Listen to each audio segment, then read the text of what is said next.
মনে করা তাবলীগের মধ্যে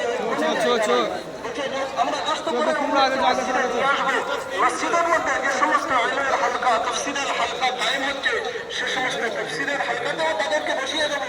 কিন্তু এতটুকু খেয়াল রাখতে হবে যে এই অবস্থাতে তার যে হুকুম নামাজ টামাজ যদি বাকি থাকে সেইগুলোকে আদায় করানো, ইলমের হালকার মধ্যে শরীক করা, তাফসীরের হালকার মধ্যে শরীক করা।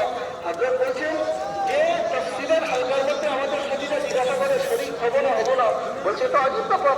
তাফসীরের হালকা, কোরআনে কারীমের হালকা, বলছে এর মধ্যে শরীক হওয়ার ব্যাপারে তো কোনো ধরনের কোনো করাই যাবে না। হযরত বলছেন ইমান শোভা তো তাউলের দ্বারাই চলে, দুনিয়ার শোভা তাকাবুলের দ্বারাই চলে, তাউলের দ্বারা কাজ আগে পৌঁছায়। বলছে তাকাবুলের দ্বারাই তো হালাকাতে বরবাদি আছে। আল্লাহ তাবারক ওয়া তাআলা তো দুনিয়ার ব্যাপারে লিখেই রেখেছেন হালাকাতে।